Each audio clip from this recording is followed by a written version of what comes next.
Hello students, how are you? Hope you are doing well. Today we will study about microorganism as our foe. In it we will study how harmful microorganisms are for us. इससे पहले के video में देखा हमने कि micro organism हमारे लिए important होते हैं, लेकिन इस वीडियो में देखेंगे कि माइक्रो ऑर्गेनिज़म हमारे लिए हार्मफुल भी होते हैं। तो इसकी फर्स्ट एग्जांपल है हमारे लिए माइक्रो ऑर्गेनिज़म एज पैथोजन। तो माइक्रो ऑर्गेनिज़म पैथोजन होते हैं। पैथोजन क्या होते हैं? डिजीज़ काजिंग ऑर्गेनिज़म को हम बोलते हैं पैथोजन्स। वो ऑर्गेनिज़म जो हमारी बॉडी में एंटर करके हमें बीमार कर सकते हैं, उन ऑर्गेनिज़म्स को बोलते हैं पैथोजन। और ऐसे ऑर्गेनिज़म हमारी बॉडी में एयर, वाटर, फूड और फिज़िकल कांटेक्ट की वजह से एंटर होते हैं। वो डिज़ीज़ जो एक इन्फेक्टेड पर्सन से दूसरे हेल्दी पर्सन में ट्रांसफ़र हो जाती है, ऐसी डिज़ीज़ को कम्युनिकेबल डिज़ीज़ कहते हैं। और इन डिज़ीज़ की एग्जांपल है cholera, tuberculosis, common cold, small pox etcetera. ये कम्युनिकेबल डिज़ीज़ है और इन्फेक्टेड पर्सन से हेल्दी पर्सन में ट्रांसफ़र हो सकती है। ऐसी ही एक और बीमारी जो आजकल बहुत ही कॉमन है वो है कोरोना डिज़ीज़। कोरोना डिज़ीज़ के इन्फेक्शन से बचने के लिए जो भी सावधानियां हैं, वो सावधानियां हमें बाकी कम्युनिकेबल डिजीज़ से बचने के लिए भी अपनानी होती हैं। जैसे कि जो इन्फेक्टेड पर्सन है उसको खांसते या छींकते वक्त अपने मुंह को ढकना चाहिए, क्योंकि जब इन्फेक्टेड पर्सन खांसता या छींकता है तो उसके मुंह से जो स्मॉल ड्रॉपलेट्स बाहर निकलती हैं, तो उसमें थाउजेंड्स ऑफ वायरस या इन्फेक्शन करने वाले कीटाणु होते हैं। जो भी हेल्दी पर्सन उस इन्फेक्टेड पर्सन के पास होगा, जब वो ब्रीथ करेगा तो ये सारे कीटाणु उसमें चले जाएंगे और उसको भी इन्फेक्ट करेंगे। ये तो हुआ कि इन्फेक्टेड पर्सन को अपने मुंह को ढांकना चाहिए, बट एक हेल्दी पर्सन को इन्फेक्शन से बचने के लिए क्या करना है कि एक इन्फेक्टेड पर्सन से दूरी मेंटेन करके रखनी है, सोशल डिस्टेंसिंग करनी है, प्लस अपने हाथों को कुछ भी करने से पहले धोना है। इसके साथ साथ अपने इम्यूनिटी को स्ट्रॉन्ग करने के लिए भी exercise, meditation plus healthy food खाना चाहिए। ओके, ये तो हो गई कम्युनिकेबल डिजीज़ की बात। अब कुछ इंसेक्ट या एनिमल्स ऐसे होते हैं जो एज अ कैरियर एक्ट करते हैं। मीन्स टू से दैट कि वो माइक्रोब्स जो डिजीज़ काजिंग माइक्रोब्स होते हैं उनको ट्रांसफ़र करने में हेल्प करते हैं एक जगह से दूसरी जगह तक। फॉर एग्जांपल हमारी हाउस फ्लाई क्या करती है? It's it mostly on garbage या एक्सक्रीटा। तो जब भी ये गार्बेज पे बैठती है तो डिजीज़ काजिंग माइक्रोब्स जो होते हैं वो इसकी बॉडी के साथ स्टिक हो जाते हैं, और फिर जब ये हाउस फ्लाई हमारे खाने वाली चीज़ों पे बैठती है जो कि हमने अनकवर्ड रखा होता है, तो ये माइक्रोब्स को ट्रांसफ़र कर देती है खाने वाली चीज़ों पे। और जैसे ही हम उस चीज़ को कंज्यूम करते हैं तो ये माइक्रोब्स हमारी बॉडी में एंटर करते हैं और हमें बीमार कर सकते हैं। इसीलिए कहा जाता है कि खाने वाली चीज़ों को हमेशा ढक के रखना चाहिए, तभी वो हमारे लिए सेफ़ होती हैं। सेकेंड एग्जाम्पल है कैरियर इंसेक्ट की, फीमेल एनोफिली मॉस्किटो। ये मलेरिया के काजेटिव ऑर्गेनिज़म को कैरी करता है। इसी तरह से एक मॉस्किटो है एडीज़, वो डेंगू के काजेटिव ऑर्गेनिज़म को कैरी करता है और डेंगू स्प्रेड में हेल्प करता है। मॉस्किटो पानी में ब्रीड करते हैं, इसीलिए कहा जाता है कि हमें अपने आसपास पानी को इकट्ठा नहीं होने देना चाहिए। बेकार पड़े टीन के डब्बों में या प्लास्टिक के डिब्बों में पानी इकट्ठा हो तो उनको तुरंत खाली कर दें।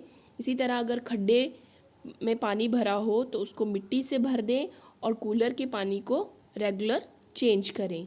इस तरह से हम कुछ हद तक मच्छरों से होने वाली बीमारियों को रोकने में हेल्प कर सकते हैं।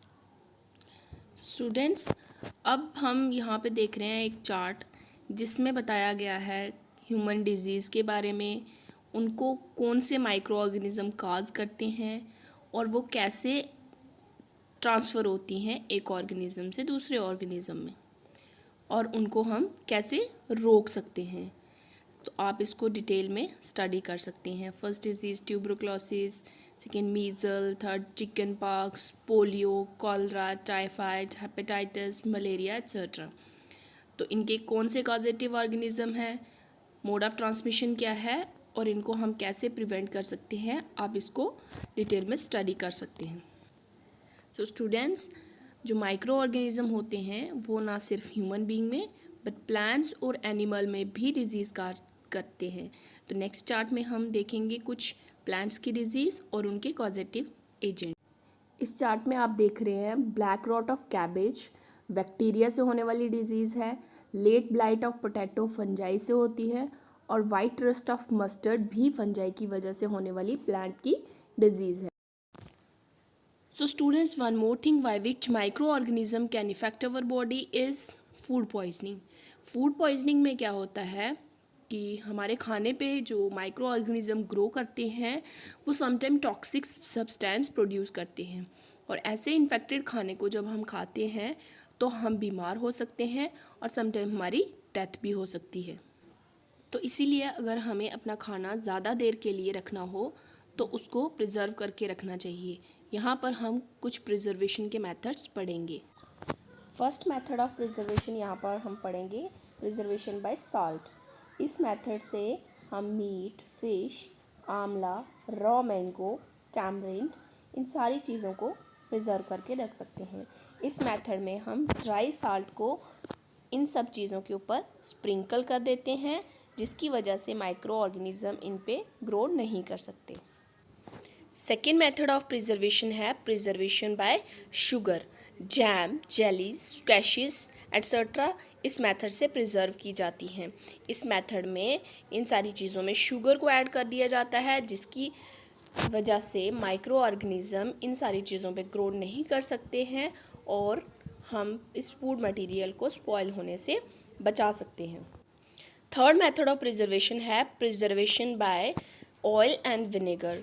इस मेथड से हम fruits, vegetable, fish, meat etcetera को प्रिजर्व कर सकते हैं।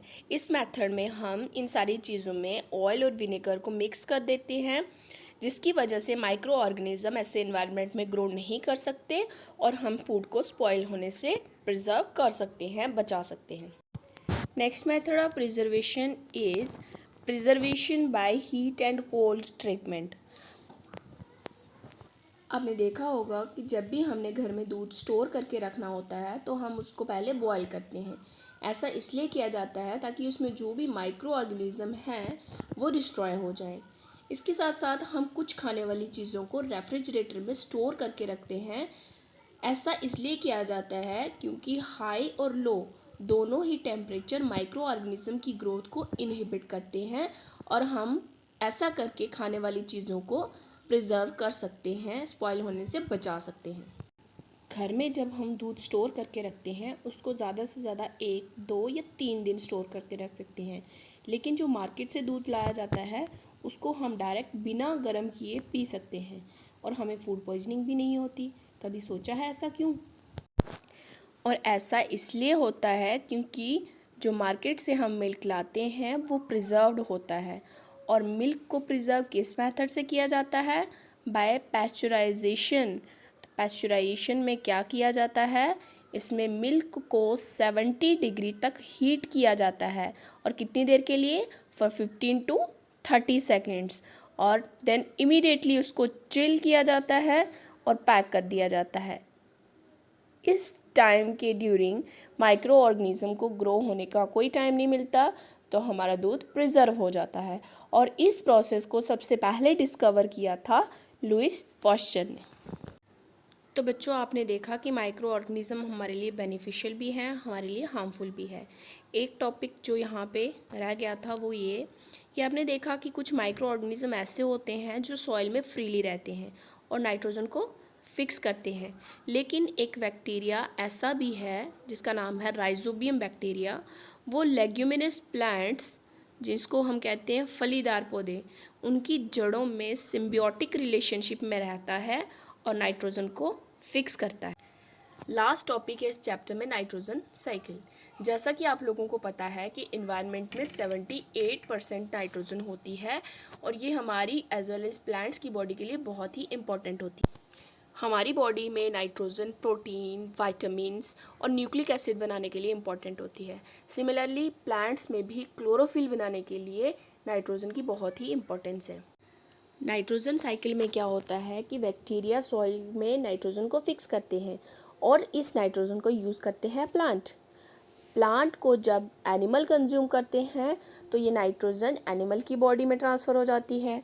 इन प्लांट्स और एनिमल की जब डेथ हो जाती है तो डिकम्पोज़र इन डेड प्लांट्स और एनिमल को डिकम्पोज कर देते हैं और नाइट्रोजन को दोबारा सॉइल में मिक्स कर देते हैं। तो इस साइकिल को कहते हैं नाइट्रोजन साइकिल। सो स्टूडेंट्स, इसके साथ ही हमारा topic microorganism, friends and foe complete होता है। अब हम मिलेंगे अपने नेक्स्ट वीडियो में। Till then bye bye.